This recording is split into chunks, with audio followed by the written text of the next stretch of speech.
ओम गणेशाय नमः। ओम नमः शिवाय। आप सबको मेरा प्यार भरा नमस्कार। सभी माता-पिताओं को या स्टूडेंट्स को हमेशा एक ही चिंता रहती है अपनी पढ़ाई के बारे में। माता-पिता को अपने बच्चों की पढ़ाई के बारे में चिंता रहती है। अगर कोई बच्चा कमज़ोर है, अच्छे मार्क्स नहीं ला रहा है, कोशिश भी कर रहा है, तो बहुत चिंता हो जाती है।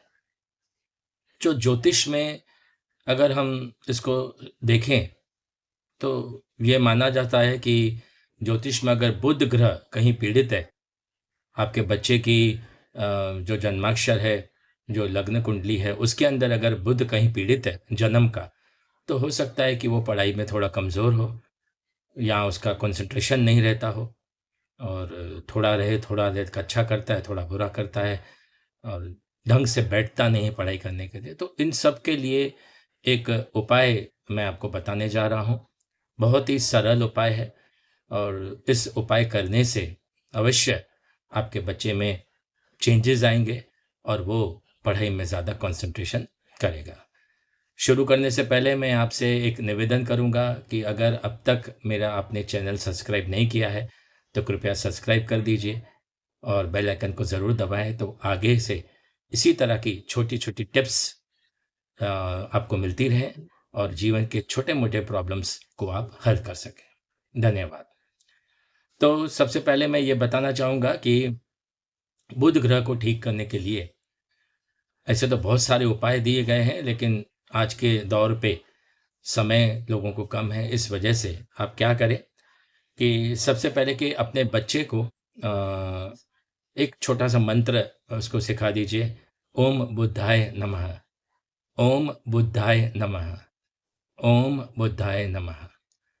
अब मैं ऐसे नहीं कह रहा हूँ कि उसको रोज़ मालाएँ करनी हैं वगैरह-वगैरह, इतना समय किसी के पास नहीं है, क्योंकि ये जो मेरा चैनल है वो एस्ट्रोलॉजी 2 नया वर्ज़न है, short and sweet to the point बात करेंगे। तो सिर्फ़ ये कीजिए कि जब भी बच्चा पढ़ाई करने बैठता है, एग्ज़ाम्पल के वो सुबह को उठ के स्कूल चला गया, तो स्कूल जब बैठता है अपने डेस्क पे, तब मन में 5 बार, 6 बार, 10 बार, 11 बार, कभी जितना भी बोल सके, ओम बुद्धाय नमः बोल दे। किसी को दिखाने की आवश्यकता नहीं, मन में आँखें बंद करके 2 मिनट बोल दें, ओम बुद्धाय नमः। उसके बाद नॉर्मल अपनी स्कूल की पढ़ाई शुरू करे। घर आता है, जब किताबें निकालता है, होमवर्क शुरू करता है, तब वो ओम बुद्धाय नमः के एटलीस्ट 11 बार बोलेगा तो अच्छा है, अगर नहीं गिनती आती है तो जितने बार भी बोले।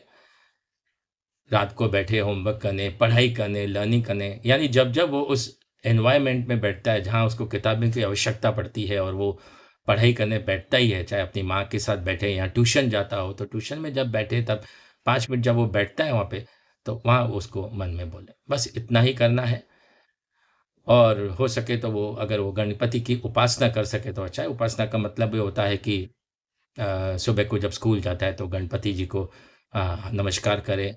अगरबत्ती दिया तो नहीं कर पाएगा क्योंकि समय नहीं होता है इतना, लेकिन एटलीस्ट उसको उसके दर्शन करके गणपति जी के वो करेगा तो बहुत ही अच्छा होगा।